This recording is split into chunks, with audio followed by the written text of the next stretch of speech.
abrir nuestras Biblias. Si me quitan un poquito de monitor, hermanos ingenieros. Ya tienen título de ingeniero los muchachos. Ya después de tantos años ya se lo merece. Muy bien, vamos a abrir las escrituras en el libro de Mateo 24, hermanos. Usted sabe que estamos en Mateo 24, estamos estudiando la palabra de Dios aquí y ya estamos en la parte final de este pasaje, Yo nunca pensé la magnitud, de verdad que no tenía idea de la magnitud del efecto que iba a ser, de la bendición que iba a traer este estudio sobre tanta gente. Nunca lo pensé. Y Dios ha sido bueno porque, le digo, no solamente de los hermanos acá expresan su gratitud, lo que Dios está haciendo a través de su palabra, pero tanta gente, yo he recibido llamadas, mensajes de personas de otros lados, ¿verdad? Dándonos las gracias por eso y de verdad que no hay por qué agradecer nada, es simplemente hacemos lo que nos corresponde y Dios en su misericordia quiera seguir usando su palabra para traer luz. Eso es todo. La Biblia para nosotros nos ilumina, nos enseña lo que ella dice. Ya nosotros no estamos recibiendo ninguna revelación nueva, es simplemente estudiando lo que está escrito y eso es todo. Pero bendigo a Dios por lo que Dios está haciendo y a Él sea toda la gloria. Amén. Vamos a abrir entonces en Mateo 24, estamos en nuestro texto base de nuestro estudio, Mateo 24. Nos encontramos en el versículo 30. Así es que hemos ido avanzando versículo a versículo. Hay veces que cubrimos varios versículos porque la finalidad es poder entender a mayor posibilidad todos los detalles. Y como yo he dicho en los estudios anteriores, pudiésemos nosotros haber estudiado cualquiera de los tres pasajes, ya sea Marcos 13, Lucas 21, pero el texto base siempre es Mateo 24 porque es el que es más extenso y es el que pudiese presentar un poquito más de dificultad para entenderlo por los detalles que aquí Mateo nos comunica. Entonces, versículo 30 dice: entonces aparecerá la señal del Hijo del Hombre en el cielo, y entonces lamentarán todas las tribus de la tierra, y verán al Hijo del Hombre viniendo sobre las nubes del cielo con poder y gran gloria. Una vez más dice: entonces aparecerá la señal del Hijo del Hombre en el cielo, y entonces lamentarán todas las tribus de la tierra, y verán al Hijo del Hombre viniendo sobre las nubes del cielo, con poder y gran gloria. Eso es todo lo que leemos por el momento. Y pueden prender la luz de aquí atrás, de la parte alta. Como que no veo bien a los hermanos. ¿O soy yo el que ya la vista me está fallando otra vez? Muy bien.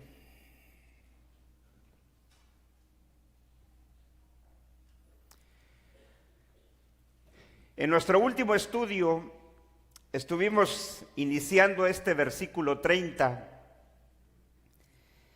donde forma parte de la frase del Señor que empieza en el versículo 29, donde Él nos dijo en este discurso del Monte de los Olivos que inmediatamente después de la tribulación de aquellos días, dice el versículo 29, el sol se oscurecerá, la luna no dará su resplandor, y las estrellas caerán del cielo y las potencias de los cielos serán conmovidas. Entonces, dice el versículo 30, veíamos que el versículo 29, 30 y 31 que todavía no hemos observado, forman parte del argumento del Señor. Él está explicando a sus discípulos en este discurso el orden o el proceso de los eventos que se darían en aquel momento en el que ellos serían parte de estos acontecimientos. Es decir, que los discípulos del Señor, y cuando hablamos de los discípulos del Señor, recuerde que no solamente estamos hablando de los 12, aunque los 12 fueron los 12 que Él escogió como apóstoles para que estuvieran con Él y les enseñara toda su palabra o lo que Él quiso comunicarles. Sin embargo, es con 4 de ellos a quienes el Señor les está dando instrucciones en este discurso. Eso es lo que dice Marcos, que eran 4 de ellos los que en privado le dicen al Señor: dinos, ¿cuándo será esto y qué señal habrá cuando estas cosas habrán de suceder o de ocurrir o de acontecer? Esos 4 eran básicamente 4 hermanos, o sea, porque 2 eran hermanos, dos pares de hermanos. Ahí estaba Jacobo y Juan, y estaba Pedro y Andrés, que también eran hermanos. Entonces, algo interesante es que ninguno de los 4 escribe sobre este discurso que recibieron en privado del Señor. Por eso la tradición dice que Marcos, que es el primer evangelio que se escribe de los 4, Marcos lo recibe de Pedro. El otro que estuvo con el Señor sería Juan, cuando oyó este discurso, pero Juan no escribe en su evangelio este discurso, porque hemos dicho que Dios lo escoge a él para escribir varios años antes, precisamente antes de que ocurrieran esos eventos. Entonces, hemos dicho que la postura que nosotros estamos presentando sobre el discurso del Monte de los Olivos es una postura que se le llama la postura preterista. Preterismo es la postura escatológica que enseña que todo lo que dice el discurso del Monte de los Olivos ya sucedió, pertenece al pasado para nosotros. Porque la postura preterista enseña o enseñamos que todo lo que el discurso del Monte de los Olivos relató el Señor tuvo que ver con sucesos del primer siglo, es decir, con esa generación a la que el Señor estaba hablando. Por eso es que Él, al final, o por lo menos al final de todos estos eventos, porque después lo que hace es ilustrar simplemente por medio de ejemplos de la antigüedad, el Señor ilustra este juicio que vendría sobre la nación de Israel. Eso es por eso que vamos a continuar después estudiando esos ejemplos que el Señor pone de juicios anteriores en la historia de la humanidad, y esos juicios los utiliza el Señor como ejemplo de lo que ocurriría con la nación de Israel en el primer siglo, es decir, en esa generación. Por eso insistimos en que todo eso se cumpliría en esa generación. Por eso el Señor prácticamente cuando termina de relatar los eventos del discurso del Monte de los Olivos, Él finaliza diciendo: y todo esto no, dice, de cierto digo que no pasará esta generación hasta que todo esto acontezca. Y el Señor comprometió tanto su palabra que Él, por eso Él dice: el cielo y la tierra pueden pasar. Eso es lo que significa la frase: el cielo y la tierra pasarán, pero mis palabras no pasarán. Es decir, si el Señor dijo que todo esto se cumpliría en esa generación, o sea, en la generación que estuviera, que estaba viva, a la que Él estaba hablando, varios de sus discípulos fueron testigos, aunque de lejos, de estos acontecimientos, porque ya dijimos que ellos escaparon, siguieron las instrucciones del Señor y escaparon para no recibir este juicio en Jerusalén, en Israel. Pero la mayoría de los 12 apóstoles murieron antes de que ocurrieran estos eventos. La mayoría de ellos murieron. Entonces, estamos hablando de que el Señor está diciendo: yo les aseguro que no pasará esta generación hasta que todo esto acontezca. Todo esto acontezca. Entonces, si el contexto mismo, por eso, si usted quiere entender esto, tiene que oír todo el estudio. No hay manera que usted lo entienda llegando al versículo 30 que estamos ahorita. Si usted quiere entender el discurso, están las grabaciones, están los estudios en la página de internet. Entonces, no hay forma que usted pueda estudiar, entender el contexto si usted no vuelve al principio. Entonces, el contexto, hemos recalcado una y otra vez que nunca el Señor estaba hablando aquí del fin del mundo. Nunca aquí el cuestionamiento fue: Señor, ¿qué va a ocurrir en los tiempos antes de tu venida a este mundo?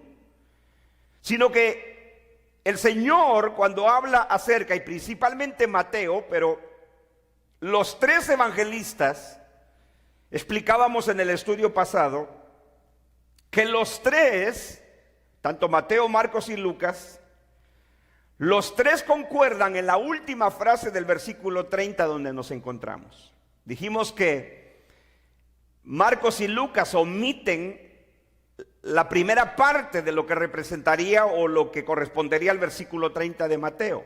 Es decir, que Marcos y Lucas no escriben la frase: entonces aparecerá en el cielo la señal del Hijo del Hombre y entonces todas las tribus de la tierra harán duelo. Esa frase no forma parte de la versión de Marcos y de Lucas. Esa solamente pertenece a Mateo. La frase: entonces aparecerá en el cielo la señal del Hijo del Hombre y entonces todas las tribus de la tierra harán duelo. Entonces, como usted puede darse cuenta, los 3 concuerdan en la última frase del texto, o por lo menos de lo que representa el versículo 30 de Mateo, que es: y verán al Hijo del Hombre que viene sobre las nubes del cielo con poder y gran gloria. Dijimos que hay otra diferencia entre los 3 evangelistas sobre esta última frase: y verán al Hijo del Hombre que viene sobre las nubes del cielo con poder y gran gloria.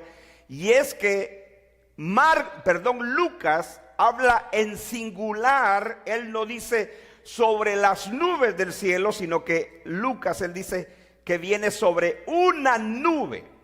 Dice: entonces verán al Hijo del Hombre que viene en una nube con poder y gran gloria.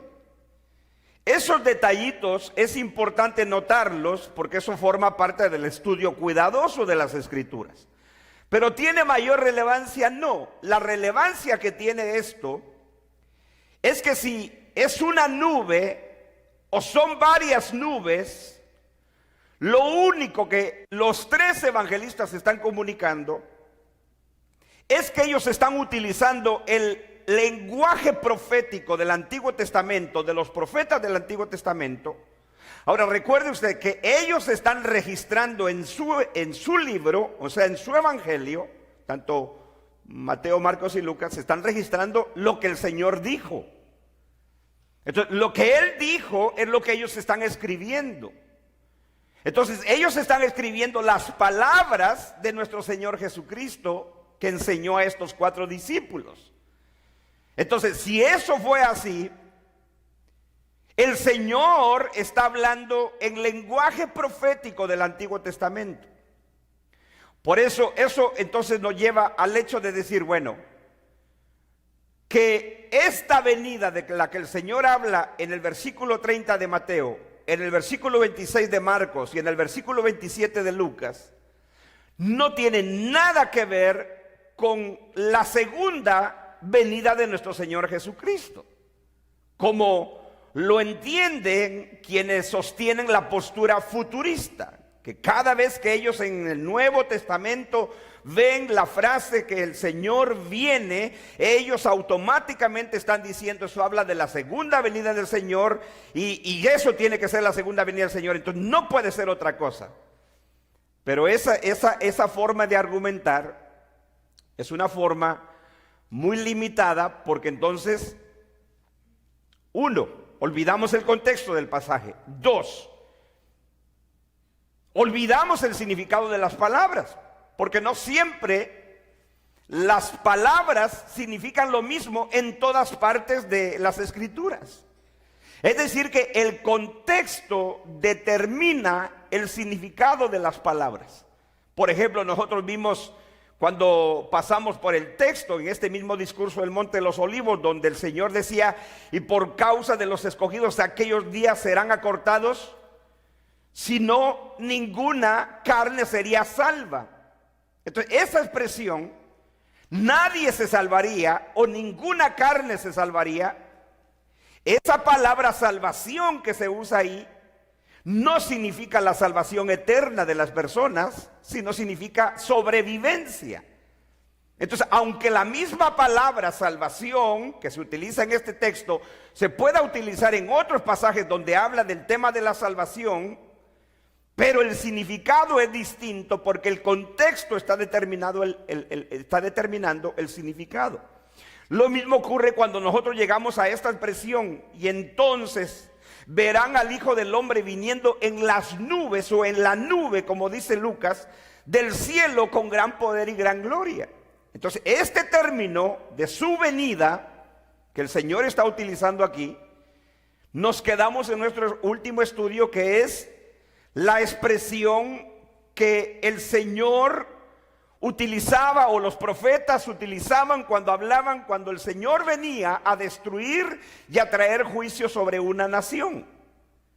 Por eso es de que vimos el versículo 29, que el versículo 29 en lenguaje poético, profético de juicio, habla el Señor como si el mundo estuviese destruyéndose, cuando Él dice, el sol se oscurecerá, la luna no dará su resplandor, las estrellas caerán del cielo, las potencias de los cielos serán sacudidas.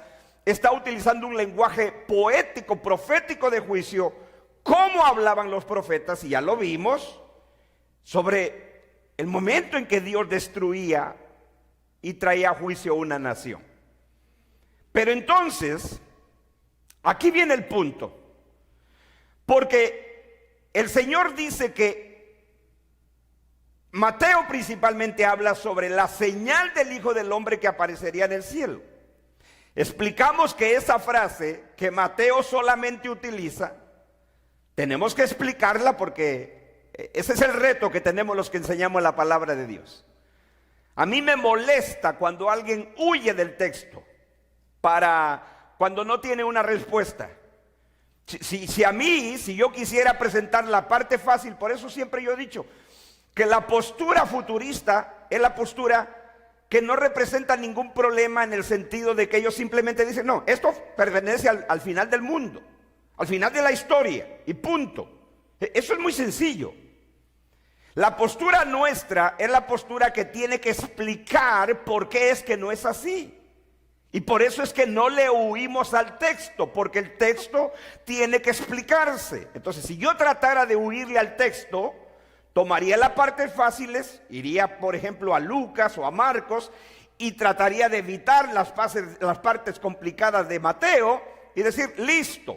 Pero no, estamos yendo a la parte más dificultosa, que es la versión de Mateo, que es la que representaría un poco más de dificultad para la postura preterista. Entonces, por eso no le huimos. ¿Por qué no lo huimos? Porque la confianza no está en nosotros, sino en la palabra de Dios misma. ¿No es así? Esa es la razón que no tenemos miedo.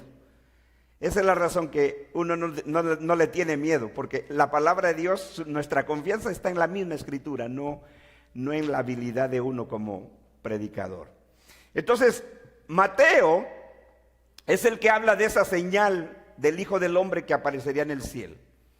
Ya explicamos que esa señal no es el Señor mismo que veríamos en el cielo o que ellos verían en el cielo, sino que esa señal habla, y el Señor se lo dijo al sumo sacerdote.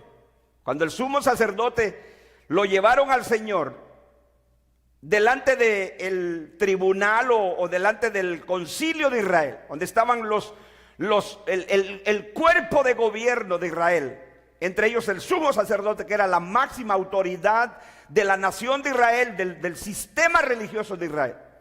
Porque recuerde usted, los romanos dominaban, controlaban a los judíos en el primer siglo. Pero algo que los romanos hicieron es que ellos no se metían en sus asuntos religiosos. Eso es muy importante. Ellos no se metían en ello. Por eso cuando le trajeron al Señor y entonces este gobernante romano dijo, bueno, yo no quiero ser culpable de este hombre, ustedes arreglen sus asuntos. Lo mismo ocurrió con Pablo. Cuando el libro de los Hechos nos dice que llevaban a Pablo para acusarlo delante del gobierno romano, los romanos decían, nosotros no queremos ser culpables de asuntos que ustedes tienen que arreglar internamente. Entonces, Roma no se metía en los asuntos religiosos de los judíos. Por eso es de que llevan delante del sumo sacerdote al Señor, y el sumo sacerdote le dice al Señor, dinos, te conjuro por el Dios viviente, dinos, ¿eres tú el Cristo? ¿Eres tú el Hijo de Dios? ¿Y cuál fue la respuesta del Señor? ¿Tú lo has dicho? Tú lo has dicho, es decir, tú lo acabas de decir. Y además de eso le dijo, y lo vimos en el pasaje de Mateo, ¿verdad? Mateo 16, cuando veíamos que el Señor le dijo, desde ahora, y desde ahora le dijo, verás al Hijo del Hombre sentado a la diestra de Dios y viniendo sobre las nubes del cielo. Entonces el Señor habló sobre esa venida suya, no solo con el sumo sacerdote, se lo dijo a los discípulos. Les aseguro que algunos de ustedes no morirán hasta que vean al Hijo del Hombre viniendo en su reino. Luego les dijo, cuando los envío a predicar a Israel, por camino de gentiles no vayan a las ovejas perdidas del pueblo de Israel. Les dijo, porque les aseguro que no terminarán de recorrer todas las ciudades de Israel antes que venga el Hijo del Hombre. Entonces el Señor ya había hablado sobre esta venida, pero no es una venida literal, sino una venida en juicio. ¿Por qué? Porque el Señor estaba utilizando el mismo lenguaje de los profetas del Antiguo Testamento cuando Dios venía a destruir una nación. Y aquí estaba hablando de la destrucción de Israel, de la nación de Israel y del pueblo del pacto. Entonces vimos la semana pasada el lenguaje profético. Cuando Dios venía, cuando los profetas hablaban que Dios venía a juzgar una nación, no solamente Dios lo hacía en el vocabulario de destrucción del mundo, el sol, la luna, las estrellas, sino que también hablaba de cómo Dios venía a esa nación. Vimos en el libro de Isaías 19, cuando Dios viene a juzgar a la nación de Egipto, como si quiere, volvamos un ratito ahí, estamos explicando el significado entonces del término, cuando el Señor dice, y verán al Hijo del Hombre viniendo sobre las nubes del cielo con gran poder y gran gloria, que no tiene nada que ver con su segunda venida o su venida al final de la historia, sino que es una venida en juicio. Entonces vimos en Isaías 19, volvamos rapidito ahí, Isaías 19,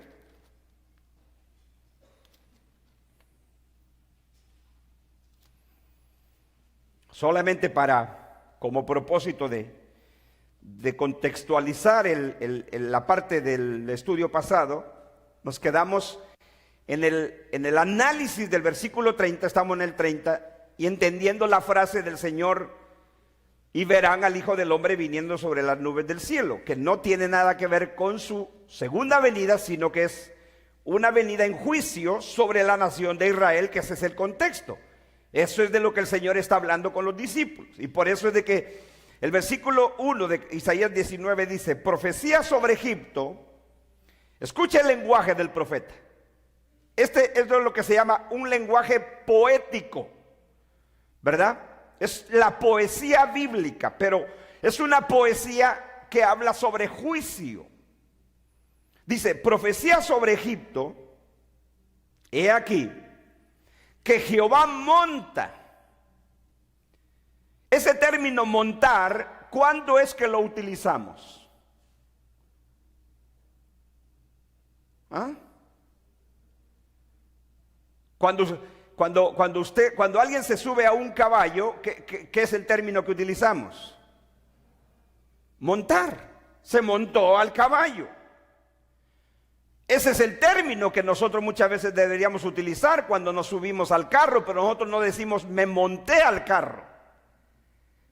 Porque uno dice, el carro no tiene montura. Pero ese es el término que deberíamos de utilizar, me monté al carro. Estamos diciendo me subí al carro. Entonces fíjese la figura retórica que el profeta está utilizando para hablar de que el Señor va a destruir a Egipto. Dice, he aquí que Jehová monta, o sea, se subió. ¿Sobre qué? Una ligera nube. La pregunta aquí es, ¿por qué el profeta utiliza que el Señor, cuando va a venir a destruir a Egipto, se va a montar sobre una nube ligera? ¿Qué es lo que el profeta está tratando de ilustrarnos? O ilustrar cómo sería el juicio sobre Egipto.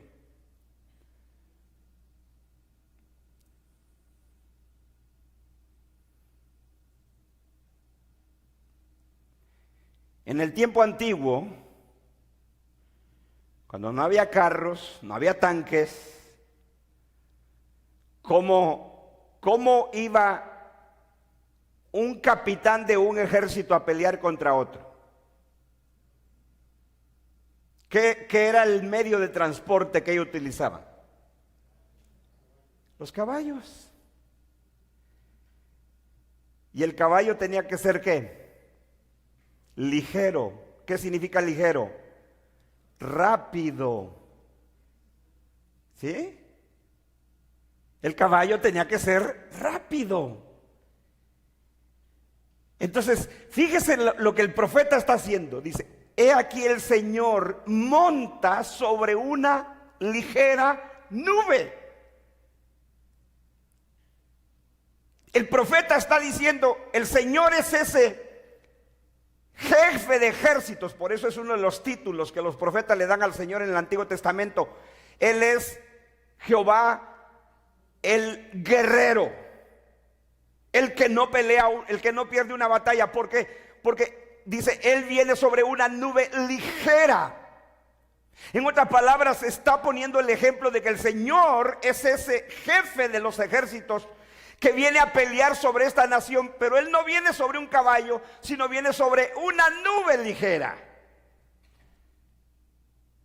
Cuando usted va a Mateo 24:30, ¿qué dice? Y entonces verán al Hijo del Hombre que viene en las nubes del cielo. La misma figura, solo que aquí vino sobre Egipto. En Mateo 24, Marcos 13 y Lucas 21 viene sobre Israel. Pero es la misma terminología.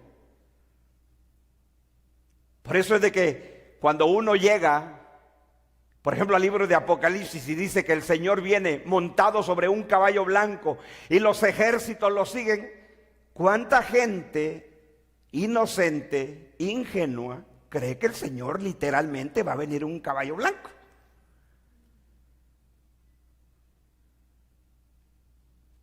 Usted no puede hacer eso. Él no viene sobre un caballo blanco. Es solamente un ejemplo, una ilustración que se está utilizando para mostrar el juicio, la venida del Señor. Pero eso es todo. Por eso dice, profecía sobre Egipto, he aquí que Jehová monta sobre una ligera nube y entrará. ¿Quién va a entrar? Jehová. ¿Dónde va a entrar? En Egipto. ¿Cuándo ocurrió esto? Muchos siglos antes, hermano. Pero fíjese lo que está diciendo. He aquí, el Señor monta sobre una ligera nube y entrará en Egipto. Entrará. Pregunta, ¿literalmente el Señor entró en Egipto? Claro que no. Por supuesto que no. Es más, nuestro Señor Jesucristo no se había encarnado todavía. Entonces, uno no puede entenderlo literalmente y decir, sí entró, como pretenden entenderlo siempre los que sostienen la postura futurista. Entonces, es el mismo lenguaje. El mismo lenguaje que usted ve aquí en Isaías 19 es el lenguaje de Mateo 24, Marcos 13 y Lucas 21. El Señor está hablando como el más grande profeta, y ese era el lenguaje de los profetas cuando hablaban sobre el juicio de una nación, de cómo Dios no solo destruía esa nación cuando dice el sol, la luna, las estrellas, sino que también he aquí el Señor entra sobre esa nación, viene sobre esa nación en una ligera nube. El profeta pudo haber dicho, viene montado sobre un caballo blanco, pero no lo hace. Él dice, él viene en una nube.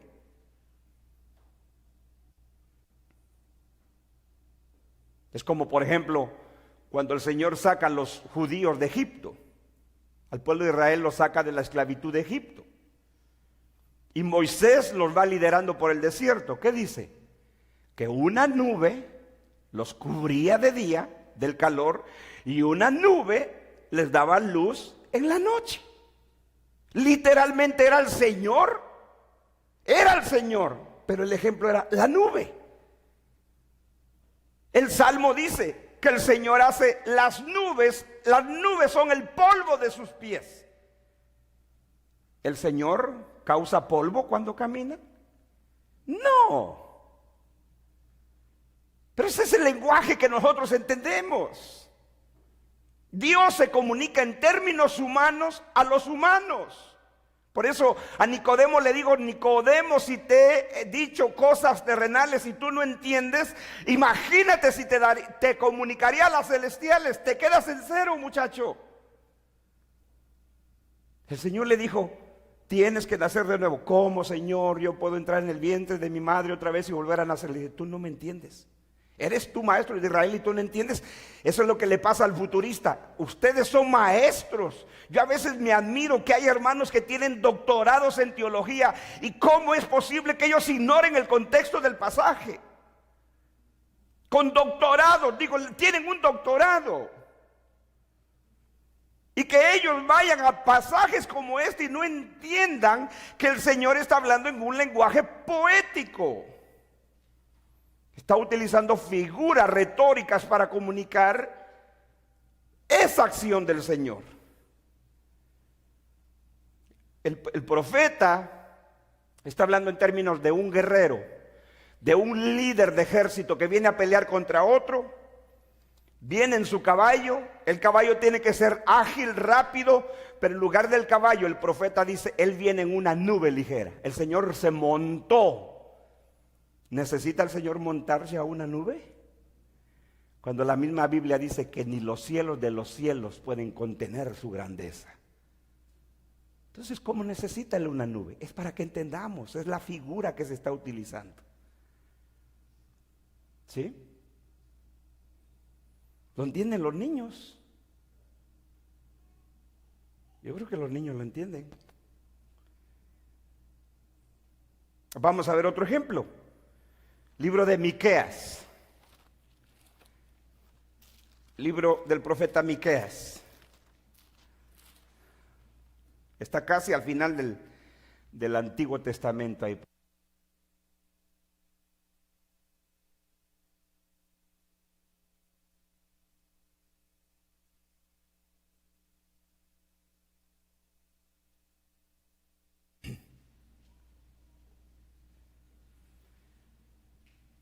Miqueas capítulo 1.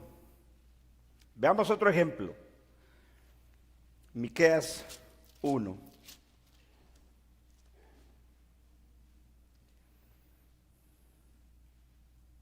¿Lo encontraron? Yo sigo oyendo hojas.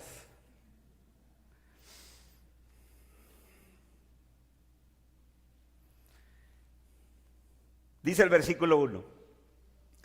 Palabra de Jehová que vino a Miqueas de Moreset en días de Jotán, Acaz y Ezequías, reyes de Judá, lo que vio sobre Samaria y Jerusalén. Entonces, esta profecía era sobre ¿quién? Samaria y Jerusalén. Y no era la Jerusalén de la época del Señor Jesús a la que está hablando en el discurso del Monte de los Olivos. Ese es el contexto, esa es la audiencia, ese es el contexto. Versículo 2. Oíd, dice el profeta, pueblos todos. Se da cuenta como si estuviera hablando al mundo entero. Pueblos todos, dice. Está atenta, tierra, le dice. Y cuando hay en ti, y cuanto hay en ti, y Jehová el Señor desde su santo templo, sea testigo contra vosotros. O sea, el profeta está haciendo lo que haría, lo que la ley decía. La ley decía que todo asunto sea en boca de 2 o 3 testigos. Entonces todo asunto se tenía que llamar a 1, 2, 3 testigos. Miren, esto y esto y esto pasó. ¿Están de acuerdo? Correcto, eso es lo que decía la ley. Entonces, pero aquí el profeta no llama a testigos humanos, sino que le dice: pueblos, tierra, escucha, ustedes son los testigos. Dice: oí, pueblos todos, está atenta tierra, cuanto hay en ti, Jehová el Señor desde su santo templo, sea testigo contra vosotros. ¿Contra quién? Contra Samaria y Jerusalén. Verso 3 dice: porque he aquí, Jehová sale de su lugar. ¿Sí? Jehová sale de su lugar. ¿Cuál es su lugar? Su trono, su morada en el cielo. Jehová sale de su lugar y descenderá, no dice subirá, sino descenderá y hollará las alturas de la tierra. ¿Qué significa hollar? Pisotear, pisar. Fíjese cómo el profeta está poniendo en nuestra mente imágenes para que entendamos cómo es el juicio, cómo cuando Dios se levanta de su trono en juicio contra una nación, contra una persona, el profeta, eso es lo que hace Juan en el Apocalipsis. Por eso es que el libro de Apocalipsis es tan extraordinario, porque esa era la literatura apocalíptica de aquella época. Pero si usted quiere entender el Apocalipsis en el lenguaje del siglo XXI, es por eso que la gente inventa una barrabasada de cosas. Entonces, cuando usted lee esto, usted empieza a pensar en imágenes. El Señor sale de su lugar. El Señor desde su santo templo sea testigo sobre vosotros. Sale de su lugar y descenderá, dice. O sea, bajará y hollará, vendrá pisando las alturas de la tierra. ¿Cuáles son las alturas de la tierra? El cielo, las nubes. ¿No es eso? Pero el profeta está diciendo: el Señor se levantó de su trono, salió de su lugar, empezó a descender y empezó a bajar como el rey que se levanta de su trono y empieza a descender de las escaleras de su trono hacia abajo para venir a ejecutar sus juicios. Esa es la figura del profeta aquí, de lo que Dios está haciendo. Él pisa, dice, las alturas de la tierra. Verso 4. Y se derretirán. Mire las palabras. Y se derretirán los montes debajo de él. Entonces cuando tú lees en Apocalipsis que dice que toda isla y todo monte desaparecerá, tú no debes de entenderlo literalmente. Por favor.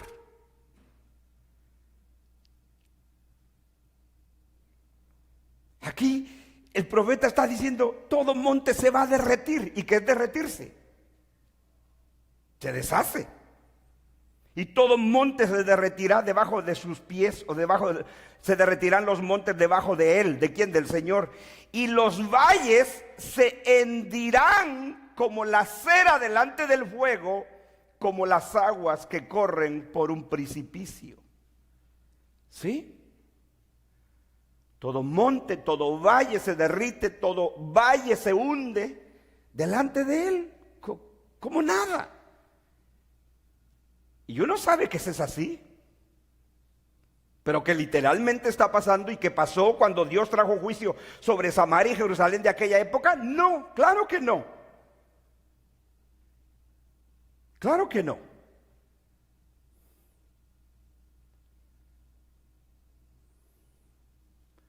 Entonces, cuando usted lee en el libro de Apocalipsis que dice que en el valle de Megido se partirá en dos, entonces debe de esperar que se parta en dos.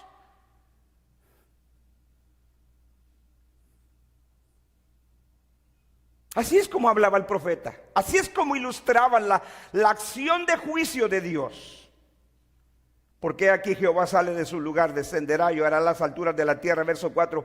Y se derretirán los montes debajo de él, y los valles se hendirán como la cera delante del fuego, como las aguas que corren por un precipicio. Verso 5. Todo esto, o sea, todo esto, de que los montes se derriten, los valles se hunden, dice, todo esto por la rebelión de Jacob y por los pecados de la casa de Israel. Dice, ¿cuál es la rebelión de Jacob? No es Samaria. ¿Y cuáles son los lugares altos de Judá? ¿No es Jerusalén? Entonces, esta profecía tenía que ver con Samaria que Jerusalén, de aquella época, de la época de Miqueas, que no tenía que ver con la época de Jerusalén, de la época del Señor Jesús y de los apóstoles del discurso del Monte de los Olivos.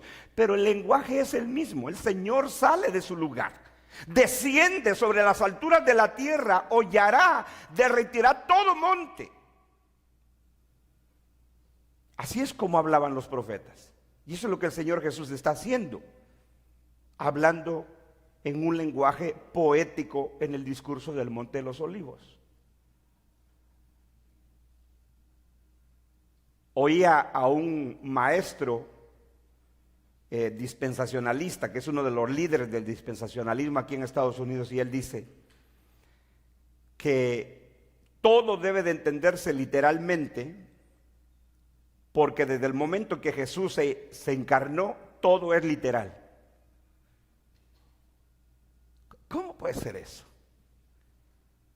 ¿Cómo puede ser que solo porque el Señor Jesús se encarnó, entonces a partir de la encarnación todo debe de ser literal? Entonces cuando Jesús dijo, yo soy el pan que descendió del cielo, estaba hablando literalmente que Él era el pan, para Él era pan literalmente. Solo porque Él se encarnó, entonces ahora los discípulos o los cristianos teníamos que comérnoslo a mordidas a Él. Cuando uno oye eso de maestros futuristas, uno dice, no puede uno ser tan ingenuo y decir que solo porque Jesús se encarnó, todo va a ser literal. Por lo tanto, ellos dicen, todo lo que el discurso del Monte de los Olivos dice, todo debe ser literal, entenderse literalmente. No, hay cosas literales, hay cosas simbólicas. Literal fue que los cristianos iban a ser perseguidos. Eso fue literal, muerte, persecución, cárcel, todo. Lo que entender la Escritura en su sentido literario es entender en qué lenguaje está escrito. Cuando es poesía, es poesía. Cuando es literatura normal, prosa, es prosa. Cuando es lenguaje apocalíptico, como el que usa Daniel, Ezequiel, como el que usa Juan en el Apocalipsis, es lenguaje apocalíptico. Son símbolos, son figuras que tienen que interpretarse en la misma Escritura. Entonces, usted se puede dar cuenta, en el libro de Isaías, Miqueas, vamos a ver un pasaje más en Nahum. Ahí adelantito, solo avancé un libro más, Nahum, profeta Nahum. Estos son los llamados profetas menores, porque son breve la profecía, pero a veces en la profecía del Antiguo Testamento tenemos las más extraordinarias palabras, como el profeta Joel, que fue un profeta que escribió breve, pero él escribió sobre la misma destrucción de Jerusalén de los tiempos del Señor Jesús, del juicio que vendría sobre ellos. Nahum, ¿Lo tienen? Nahum capítulo 1 también, verso 1. En Miqueas la profecía era ¿sobre quién? Sobre Samaria y Jerusalén. En Isaías era profecía ¿sobre quién? Sobre Egipto. Ahora en Nahum, dice el profeta Nahum, profecía sobre Nínive. Qué sencillo es entender eso, ¿verdad? Es una profecía sobre Nínive. Libro de la visión de Nahum de Elcos. Verso 2. Jehová es Dios celoso y vengador. Ahí están sus atributos. Jehová es Dios celoso y vengador. Jehová es vengador y lleno de indignación. Hay gente que le gusta solo leer donde dice Dios es amor. Jehová es Dios celoso y vengador. Jehová es vengador y lleno de indignación. Mire cómo lo recalca el profeta. Se venga. ¿Quién se vence? ¿Quién se venga? El Señor. Se venga de sus adversarios y guarda enojo para sus enemigos. Verso 3. Jehová es tardo para la ira y grande en poder. ¿Se da cuenta? Ambos atributos de Dios. La ira, el enojo, y por otro lado, Él es lento para la ira y grande en poder, que a veces otros textos dicen grande en misericordia. Y no tendrá por inocente al culpable. Final del verso 3 dice, Jehová marcha en la tempestad y en el torbellino, y las nubes son el polvo de sus pies. ¿Sí? ¿Necesita marchar el Señor? Que no Él es espíritu. Pero Él dice que Él marcha en la tempestad y en el torbellino.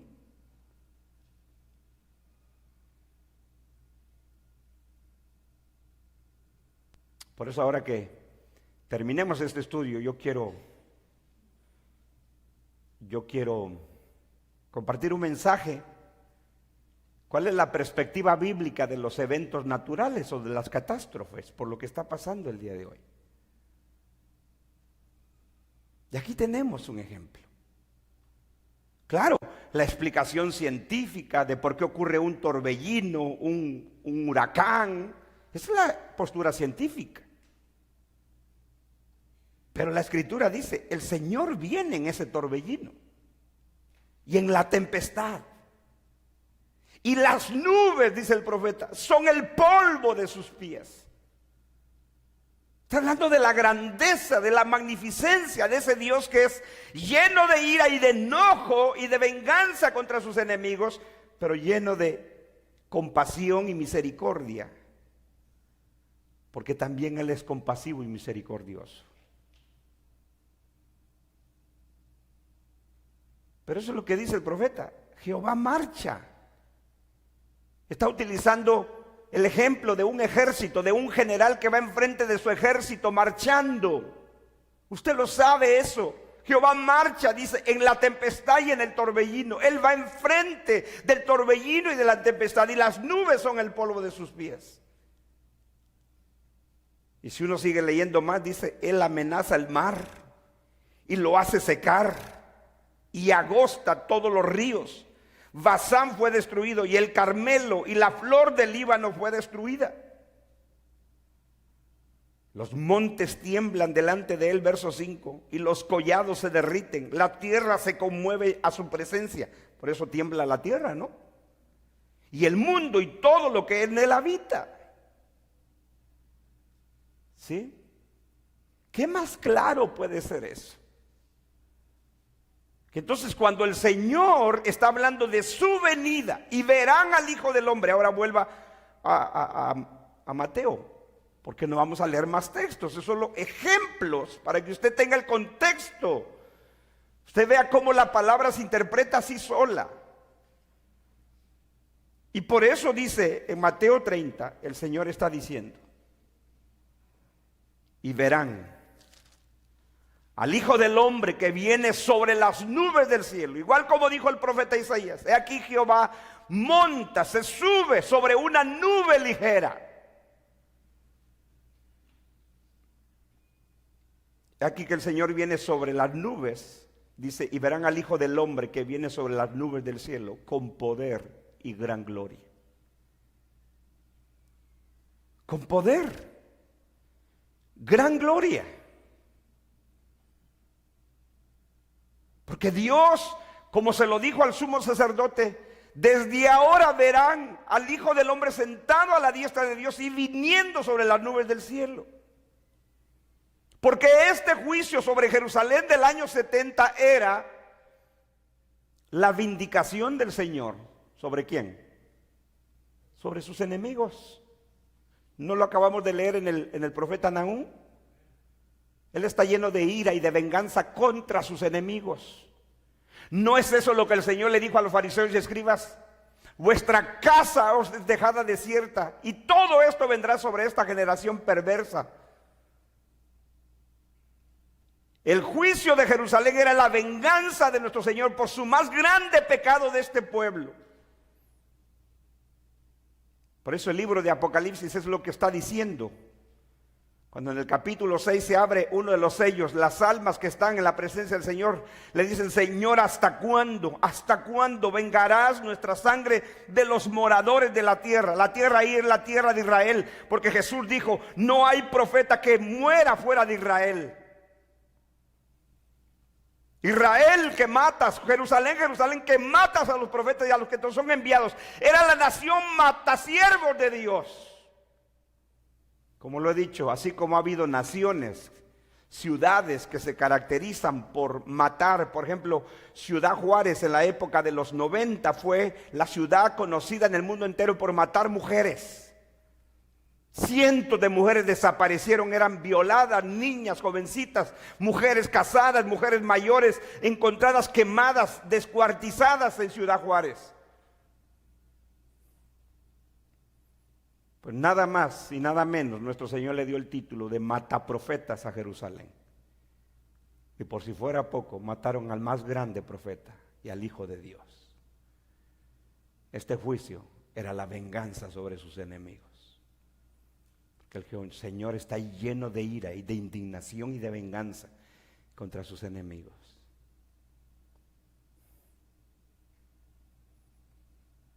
¿Qué el Señor no está hablando del fin del mundo? Pero está hablando en términos de juicio. Él viene sobre las nubes del cielo con poder y gloria. Ahora, escuche esto.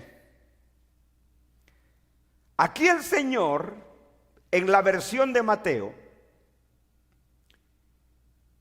el Señor está utilizando varios pasajes del Antiguo Testamento. Por lo menos dos en importancia. Aunque Mateo, Lucas y Marcos no dicen, y esto fue lo dicho por el profeta fulano, porque recuerde usted, ellos están registrando las palabras del Señor Jesús.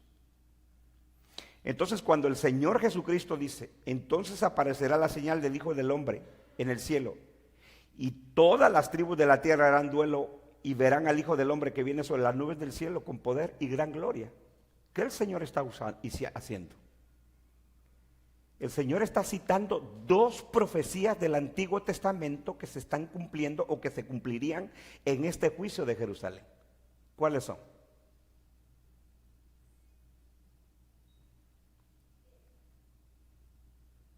Primero, la frase: y entonces todas las tribus de la tierra harán duelo. Tenemos que tratar esa frase para que usted la entienda. Ni Mateo, ni Marcos, ni Lucas lo dicen, solo Mateo. Pero ¿por qué es que Mateo registra las palabras del Señor y todas las tribus de la tierra harán duelo? Porque Mateo estaba citando la profecía de ¿quién? ¿Quién había profetizado sobre este duelo de las tribus de la tierra? de este lamento, el profeta Zacarías. Se cumplía en este juicio de Jerusalén, se cumplía la profecía del profeta Zacarías. Vaya conmigo al libro de Zacarías. Zacarías capítulo 12.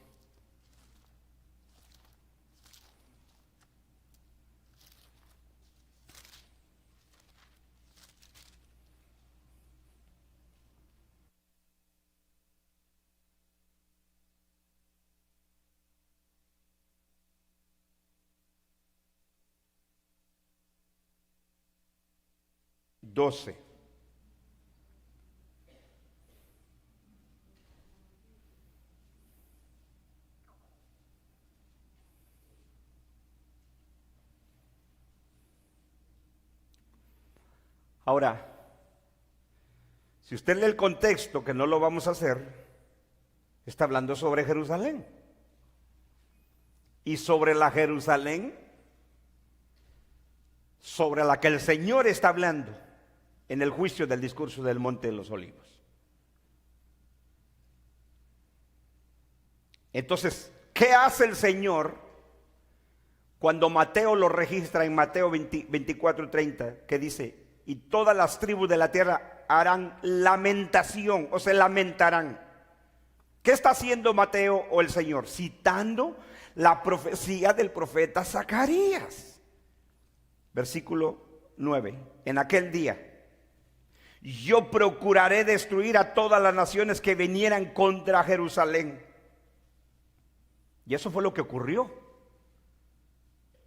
que el Señor utilizó a Roma para destruir Jerusalén, pero el imperio romano también vino a su fin poco después.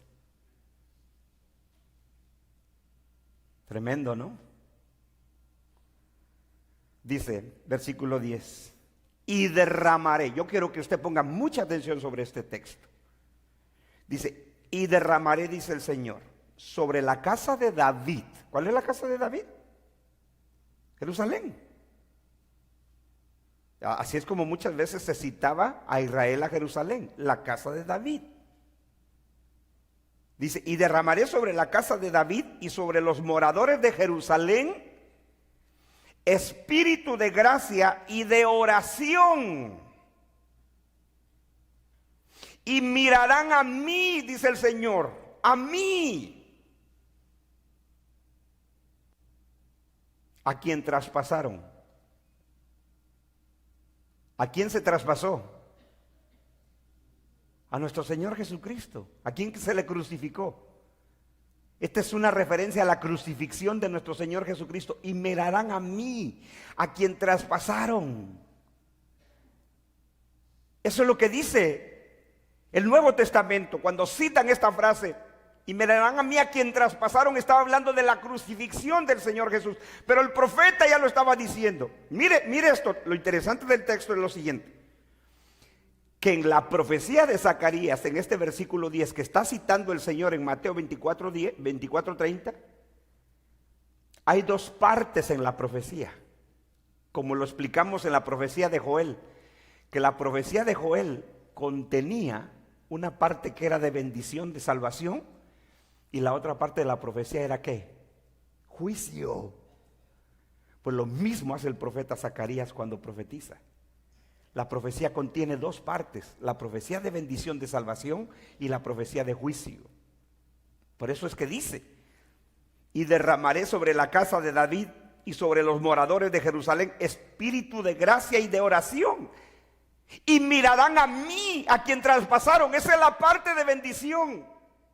Que todo judío, de los cuales eran parte los discípulos del Señor del primer siglo, así como iba a venir juicio sobre la nación apóstata, iba a ser un tiempo de salvación para Israel. Por eso es de que el profeta no diferencia entre las dos, simplemente dice, y en aquel día yo derramaré sobre la casa de David espíritu de gracia y de oración. Y eso, sobre quienes se ha derramado el espíritu de gracia y de oración, me mirarán a mí, a quien traspasaron. ¿No es eso lo que hace el Señor? ¿No fue eso lo que cuando Él habló en San Juan capítulo 3, el apóstol Juan hablando del Señor, que dijo? Así como Moisés levantó la serpiente del desierto, así también el Hijo del Hombre será levantado, hablando de su crucifixión. Y todo aquel que vea o que crea en el Hijo de Dios tendrá vida eterna. Me mirarán a mí, a quien traspasaron. ¿Quiénes? Sobre los que se derrame espíritu de gracia y oración. Para unos sería de salvación, pero para otros, mire lo que dice el texto.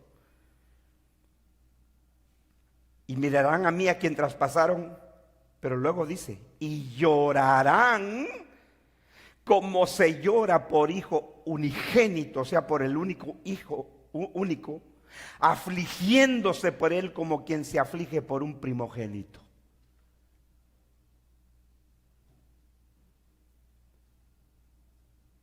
Entonces, el profeta está diciendo que esos días sobre Jerusalén y sobre la casa de David, para unos sería espíritu de gracia y de oración, y mirarían a aquel a quien traspasaron, y serían beneficiados de la salvación, que solo está en Cristo, aquel a quien se traspasó. Pero otros, en ese mismo tiempo, ¿qué dice? Llorarán como se llora por hijo unigénito, afligiéndose por él como quien se aflija por el primogénito. Y por eso el verso 11 dice, en aquel día habrá gran llanto en Jerusalén, como el llanto de Hadán Rimón en el valle de Megido. Gran llanto, pero este llanto no es de arrepentimiento. Este llanto es de angustia y de dolor por el sufrimiento del juicio que vendría sobre ellos.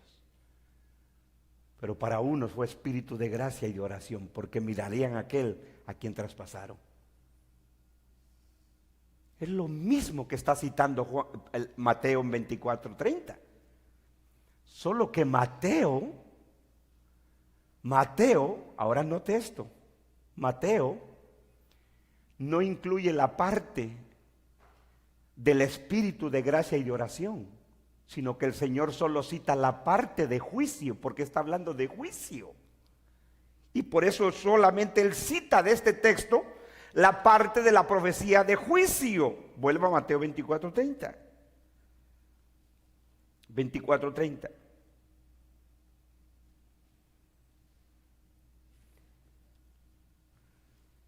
Entonces aparecerá en el cielo la señal del Hijo del Hombre, y entonces, o sea, en el mismo momento que aparezca la señal del Hijo del Hombre, entronizado, juzgando a sus enemigos, dice, entonces todas las tribus de la tierra harán duelo y verán al Hijo del Hombre que viene sobre las nubes del cielo.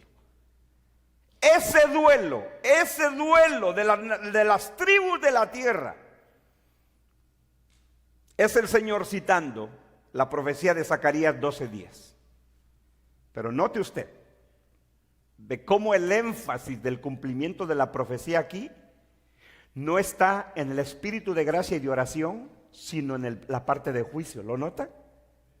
¿Lo nota cómo el Señor no cita la parte de gracia y de espíritu de gracia y de oración, sino que solo cita la parte del juicio? Porque el espíritu de gracia y de oración se dio desde el mismo momento del inicio del ministerio de nuestro Señor Jesucristo. El Señor empezó desde Juan, desde el Señor Jesús, Él empezó a salvar a sus escogidos, a esos del versículo 31 que sigue, a esos que mandó a juntar a sus escogidos. Mi hermano, ¿no son los judíos que por miles fueron salvos en el primer siglo? ¿Cómo es que tendemos nosotros a olvidar que los cristianos, la iglesia más grande estuvo en Jerusalén por miles? Los historiadores dicen que llegó a ser cientos de miles de judíos convertidos al evangelio. cientos de miles. Porque el Señor lo dijo a través del profeta Zacarías: en aquel tiempo yo derramaré sobre la casa de David y sobre la casa de Jerusalén espíritu de gracia y de oración. Y mirarán a mí, a quien traspasaron. Pero también esa profecía contenía la parte de juicio. Y llorarán. Y llorarán como se llora por un hijo unigénito, afligiéndose por quien se aflige por el primogénito. Y en aquel día habrá gran llanto en Jerusalén, como el llanto de Hadán Rimón en el valle de Megido. El profeta pone el ejemplo de lo que ocurrió en ese evento del valle de Megido.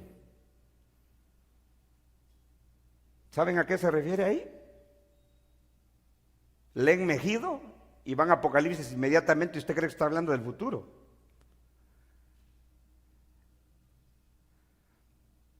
Megido, ocurrió aquí un evento muy interesante en la historia de Israel.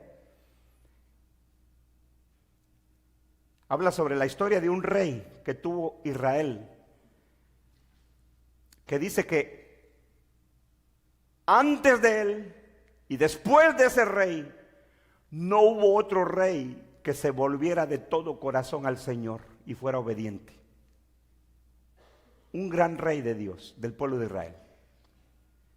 Pero este rey, dice que el rey de Egipto de aquella época, viene a pelear con otra nación. Pero entonces este rey de Israel sale a pelear contra el rey de Egipto. Y el rey de Egipto le manda un mensajero y le dice: yo no vengo a pelear contra ti, oh rey de Israel. Yo vengo a pelear con aquel rey, con su pueblo. Y dice que este rey de Israel, del cual Dios dice que no hubo otro mejor que él antes ni después, dice que se disfraza y va a la batalla contra aquel rey de Egipto y lo matan a este rey. Y este rey lo querían mucho en Israel, porque empezó a restaurar el culto a Dios. La fiesta de la Pascua no se había celebrado por generaciones y este hombre la volvió a celebrar. Entonces el pueblo de Israel lo quería mucho. Entonces, como muere en la batalla disfrazado, cuando aún le habían dicho que no venían a pelear contra él, entonces dice que hubo un gran lamento en toda la tierra de Israel por él. A eso se refiere aquí el profeta cuando dice: habrá lamento como hubo en el valle de Megido. Ese es el evento que está citando aquí. Ahora, se muere el gran rey, nuestro Señor Jesucristo. Pero para uno su muerte fue de salvación, pero para otro su muerte fue de ¿qué? Lloro y lamento. ¿Lo puede ver? Por eso dice: y todas las tribus de la tierra harán duelo. Duelo.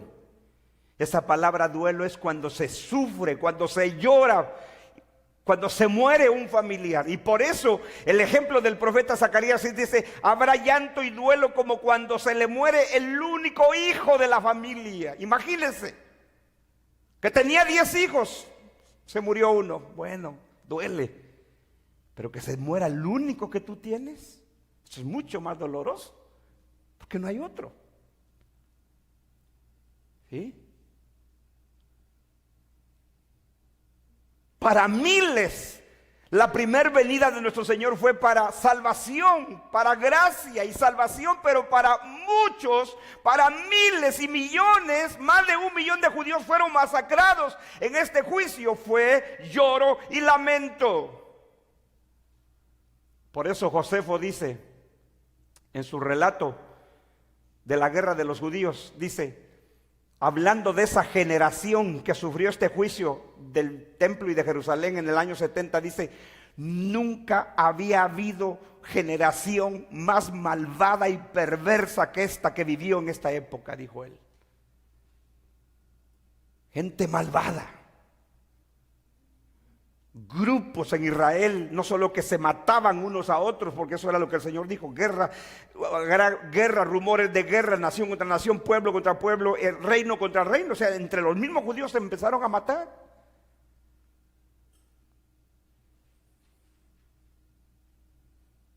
Y eso es lo que dice Josefo, no hubo una generación más perversa que esta. Pero esa es la generación que recibió la ira de Dios. ¿Por qué? Porque Dios estaba tomando venganza de sus enemigos. Ahora, ¿qué significa la frase todas las tribus de la tierra?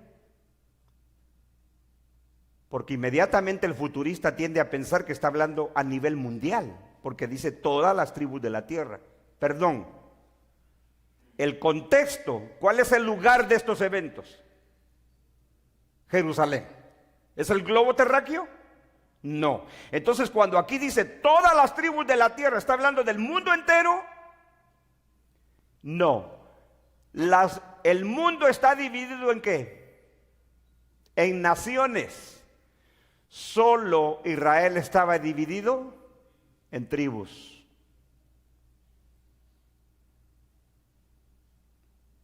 La palabra tribu, que se traduce aquí en nuestras Biblias, viene de la palabra griega pulé.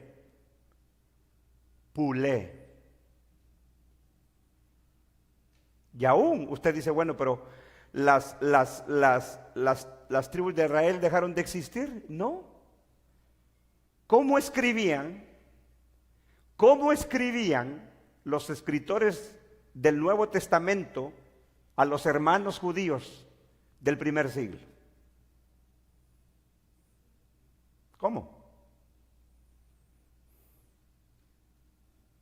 Porque tenemos que demostrar aquí que las tribus de la tierra no significa todo el mundo entero. Las tribus de la tierra significa la tierra de Israel, porque solo Israel estaba dividido en tribus.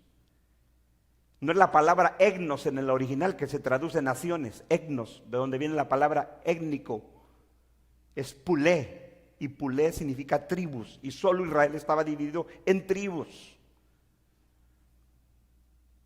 Vamos a ver algunos ejemplos de cómo los escritores del Nuevo Testamento se dirigían a los creyentes judíos del primer siglo. Vaya conmigo, por favor, en Hechos 26, Hechos capítulo 26, rapidito.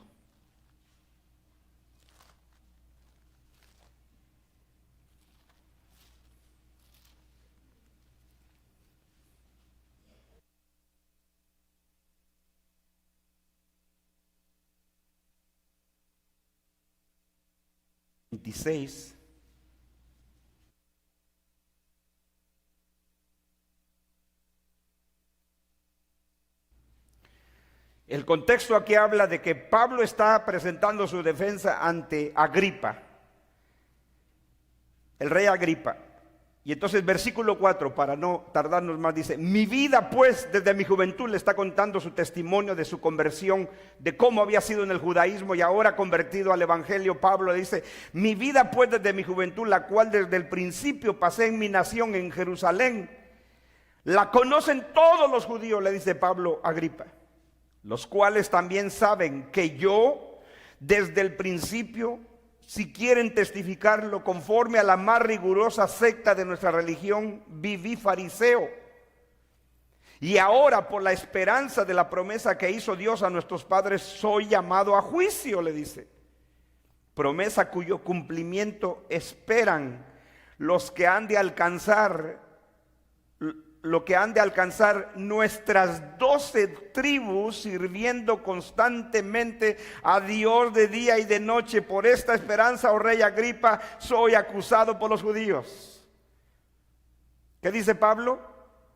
¿Quiénes esperaban en esta promesa, esta esperanza? Nuestras 12 tribus. ¿De qué tribu era Pablo? Benjamín.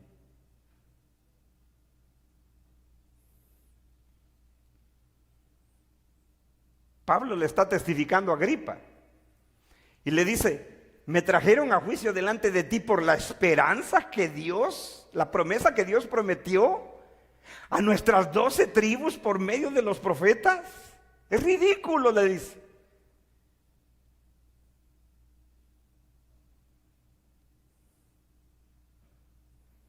Otro ejemplo de las tribus, que Israel estaba dividida en tribus, es Santiago capítulo 1. Le digo que esto uno lo ignora cuando lee la Biblia. Santiago. Y por cierto, Santiago escribe a cristianos judíos. Esa es su audiencia primaria.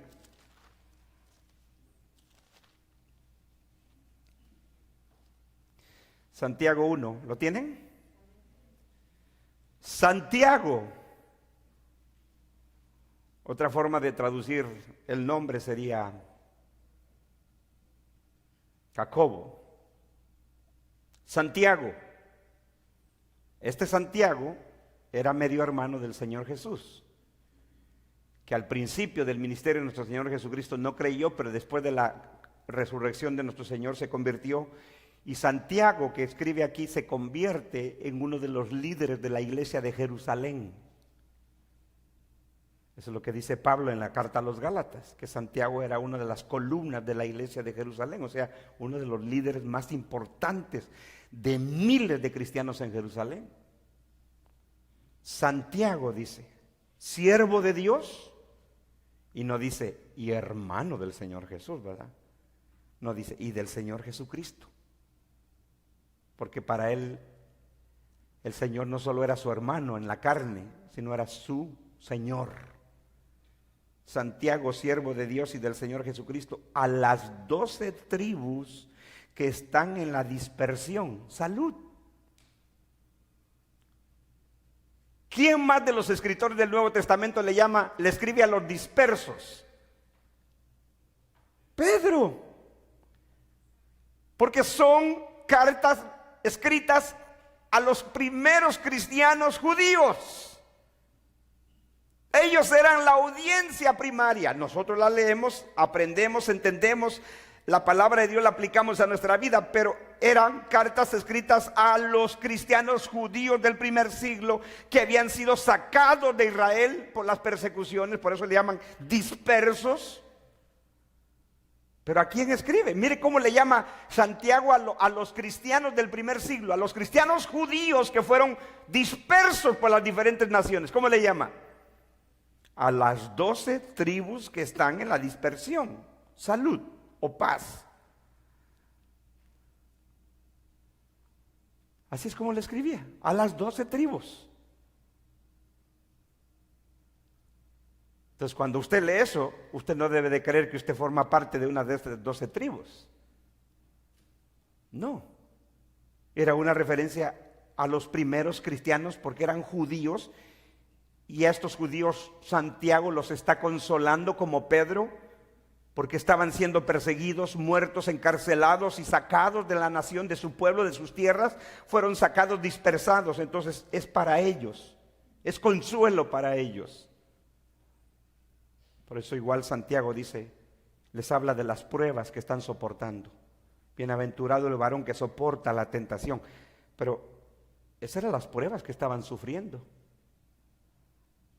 Pruebas de haber sido sacados de su tierra, de sus propiedades. Por eso muchos de ellos las vendieron. Como sabían que Jerusalén iba a ser destruida y la tierra no iba a valer nada, vendieron las propiedades, traían el dinero, dice el libro de los Hechos, a los apóstoles y la repartían entre los necesitados, porque sabían que la tierra no iba a valer nada. Fueron inteligentes los primeros cristianos.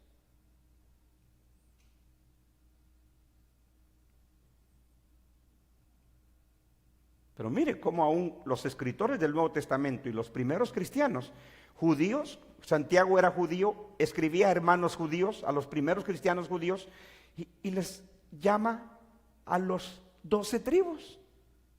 Porque solo Israel estaba dividida en tribus.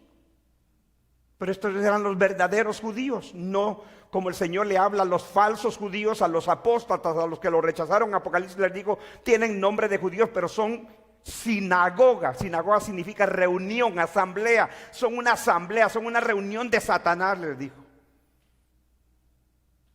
Por eso el Nuevo Testamento dice, no es judío el que lo es en la carne, sino el que es en el corazón. ¿Sí?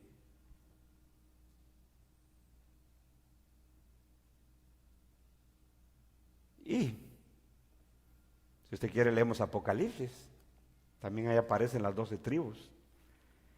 Y no como los famosos testigos de Jehová que dicen que los 144,000 son ellos. Pobrecitos.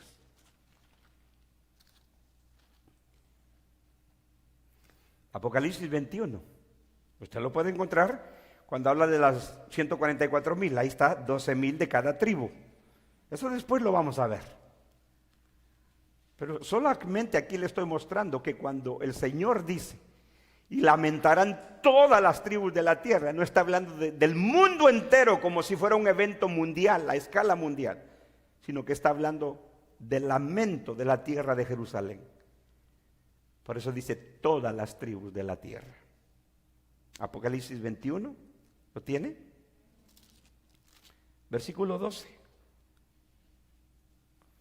Hablando de la nueva Jerusalén, de la nueva, mire qué contraste. La antigua fue destruida, pero ahora es la nueva. ¿Qué contraste? La ramera con la novia. Esos son los contrastes de Apocalipsis. Está comparando a la Israel apóstata con el Israel verdadero que es la iglesia. Es que es maravilloso, hermano. Es verdaderamente maravilloso.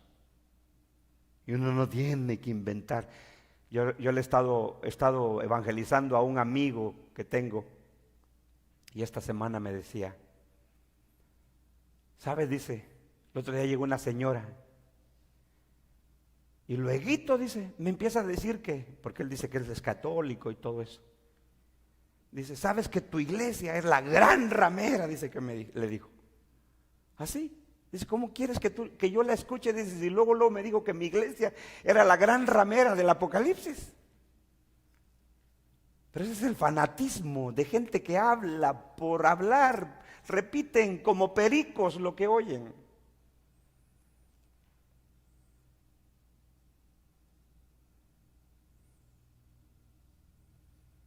Entonces, hablando de la nueva Jerusalén, del nuevo mundo, donde el pueblo de Dios vivirá eternamente y para siempre con su Dios, dice el versículo 12.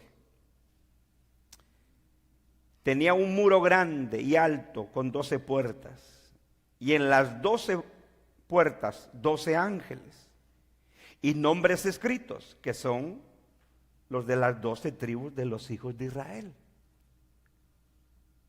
¿Sí?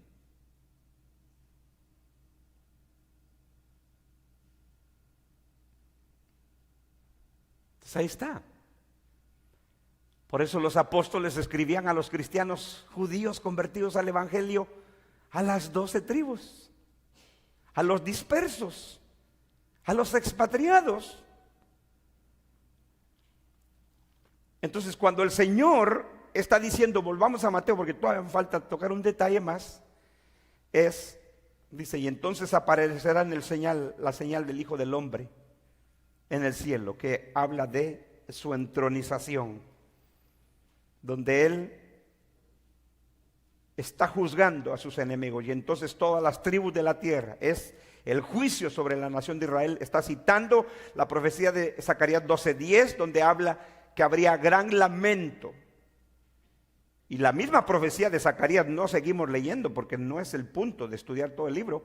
Ahí usted va a ver que también en tribus está diciendo ahí de cómo sería el lamento sobre las familias de Israel, para que usted vea que el mismo contexto en la profecía de Zacarías que está citando el Señor aquí en Mateo 24:30 dice que es sobre la tierra de Israel. No seguimos leyendo porque no es una exposición de Zacarías. Pero eso es lo que el Señor está citando, la parte de juicio de la profecía. Entonces habrá gran duelo, dice, y todas las tribus de la tierra harán duelo. Ahora, última frase. Y verán al Hijo del Hombre que viene sobre las nubes del cielo con gran poder y gloria. Esta frase ¿De dónde fue tomada esta frase? ¿Qué es lo que el Señor está citando aquí? No solo está citando la profecía de Zacarías, sino que también está citando, ¿cuál? La profecía del profeta Daniel. Daniel ya había profetizado sobre esta entronización del Señor, de esta venida del Señor. ¿Dónde tenemos esto? Vaya al libro de Daniel conmigo. Daniel capítulo 7.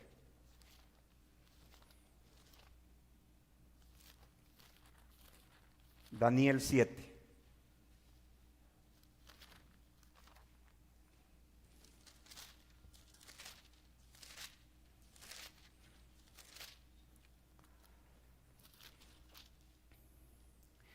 Para que algunos se ubiquen, el capítulo 7 de Daniel habla sobre 4 bestias, ¿correcto?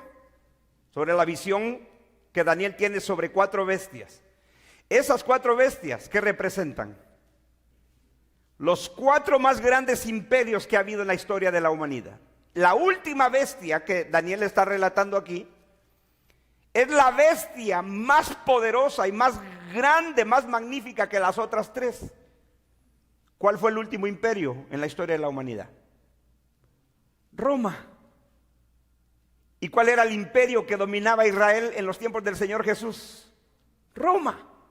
Entonces Daniel está viendo la caída de Roma y lo que ocurre con nuestro Señor durante el imperio romano, que es el último imperio. Es solo el contexto. Ahora, leamos Daniel 7, versículo 13. Parte de la visión es que Daniel dice, miraba yo en la visión de la noche. O sea, es una visión, ¿sí? Una especie como de sueño, pero es una visión. Dice, miraba yo en la visión de la noche y he aquí con las nubes del cielo. He aquí con las nubes del cielo. Se lo leo despacito. Y he aquí con las nubes del cielo venía, note el término venir. Es esta frase, es esta profecía que el Señor está citando en el discurso del Monte de los Olivos. Y verán al Hijo del Hombre viniendo sobre las nubes del cielo. El Hijo del Hombre es una cita de Daniel, del libro de Daniel. Dice, miraba yo en la visión de la noche, y aquí con las nubes del cielo venía uno como un hijo de hombre. ¿Sí? Daniel aproximadamente 500 años ve esta visión del Señor de lo que ocurre con su ascensión al cielo. El día que el Señor es entronizado en el cielo. Pero lo interesante aquí, no se pierda esto, es que Daniel en el versículo 9, vuelvo al versículo 9, estuve mirando hasta que fueron puestos tronos y se sentó un anciano de días, que es una referencia a Dios Padre. Un anciano de días cuyo vestido era blanco como la nieve y el pelo de su cabeza como lana limpia. Su trono llama de fuego y la rueda del mismo fuego ardiente. Entonces, ahora escuche esto. El anciano de días que está sentado en su trono, ¿dónde está su trono? En el cielo. Versículo 13. Miraba yo en la visión de la noche y aquí en las nubes del cielo venía. Este término venir es ascender. Daniel ve a este Hijo de Hombre subiendo. ¿Dónde? Donde está el anciano de días. Dice, miraba yo en la visión de la noche, ya que en las nubes del cielo venía uno como Hijo de Hombre, que vino hasta el anciano de días y le hicieron acercarse delante de él. Versículo 14. Y le fue dado dominio. Aquí está el reino de Cristo. Cuando él ascendió a los cielos y se sentó en su trono a juzgar a sus enemigos, lo que ocurrió en el primer siglo con su ascensión. Esto es lo que Daniel vio en visión de la noche, dice, y le fue dado dominio, gloria y reino para que todos los pueblos, naciones y lenguas le sirvieran. Su dominio es dominio eterno que nunca pasará y su reino uno que no será destruido.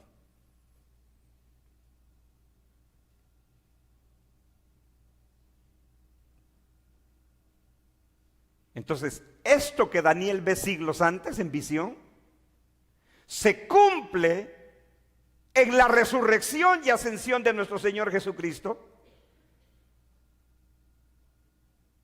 Esta última bestia, este imperio llega a su fin, y el reino que permanece y nunca tendrá fin. ¿Cuál es el reino?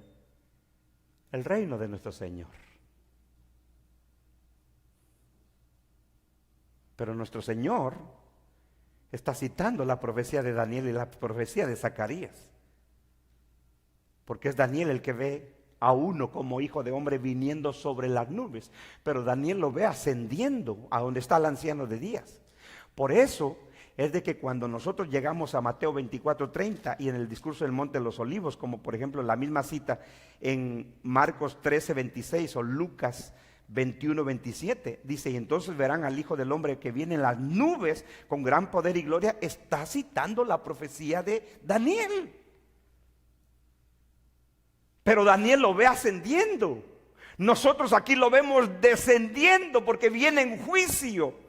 Por eso algunos comentaristas, sobre todo los eruditos preteristas, dicen que aquí no hay diferencia entre subir o descender, porque lo que está indicando el texto es que Dios, el Señor, está sentado en su trono y juzgando a sus enemigos. Eso es todo. Porque el término griego que se utiliza, escuche bien esto, en el discurso del Monte de los Olivos aquí, no es parusía, como dicen nuestros hermanos futuristas. Ellos dicen que siempre que habla la Biblia de la parusía, del término parusía, está hablando de la segunda venida de Cristo. Pero aún el término parusía no siempre significa presencia física literal de una persona. El término utilizado aquí, en este gran pasaje que ellos dicen que se refiere a la segunda venida de Cristo, no es parusía, es archomai o erchomai, es la palabra griega. Cuando dice: y verán al Hijo del Hombre que viene, ese término de venida es archomai, no es parusía. Y archomai, en el griego, esta frase archomai significa aparecer, traer, venir, salir, oír o ascender. Por esta misma palabra archomai es la que utiliza Lucas en Hechos 1:11, cuando el Señor está con los discípulos en el Monte de los Olivos y el Señor empieza a ascender y una nube lo oculta de sus ojos y los ángeles se aparecen y le dicen: varones galileos, ¿qué estáis mirando al cielo? Este mismo Jesús, así como lo viste ir, archomai, así volverá, como lo han visto ir.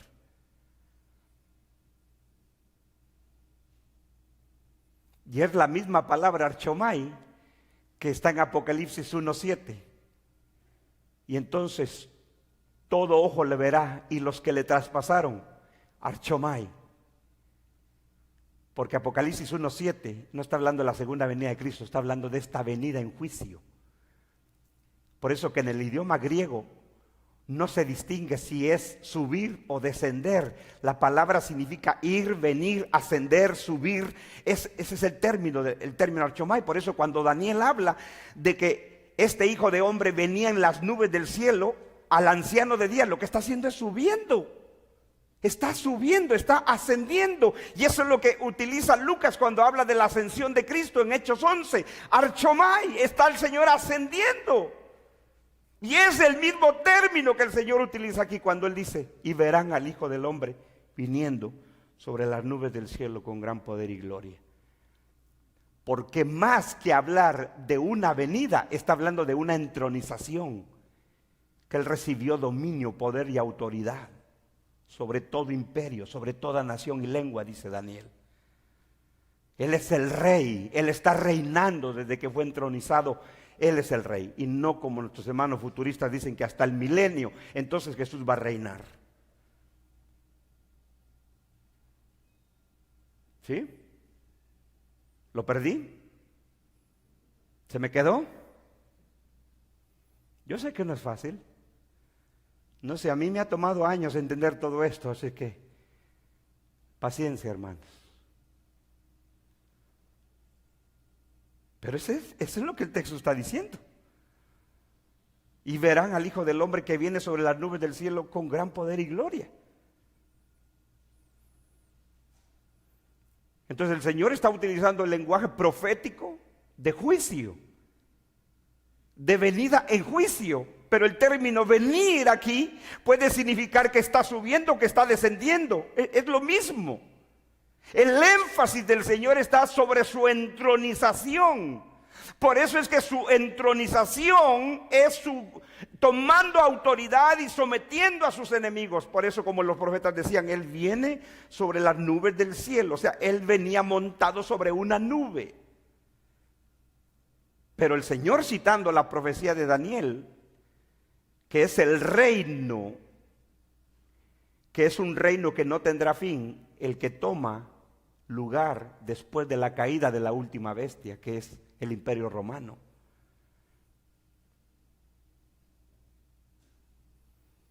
Porque el Hijo del Hombre, en la visión de Daniel, sube al anciano de días.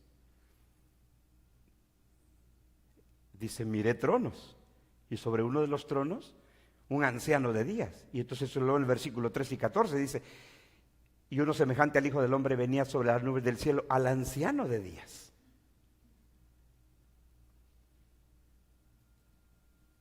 Entonces, en sí, en el idioma original, no hay diferencia si es subir o descender, es la misma palabra. Arshomai no es parusía. Porque el énfasis del Señor en el texto está en su dominio, en su autoridad, en que Él está sentado en su trono juzgando a sus enemigos y llegó o llegaría, porque esto es una profecía, iba a ser para ellos, que se cumpliría décadas después, era su entronización. La señal de que Él estaba entronizado era de que Él había juzgado a sus enemigos. Pero así como había traído duelo y lamento sobre sus enemigos, también era un periodo de gracia y oración, y mirarán a mí, a quien traspasaron, de salvación. Y eso es lo que nos va a decir el versículo 31. Cuando dice, y enviará a sus ángeles con gran trompeta, y reunirán a sus escogidos de los cuatro vientos, desde un extremo de los cielos hasta el otro. Vamos a ver si eso es el arrebatamiento. Oremos.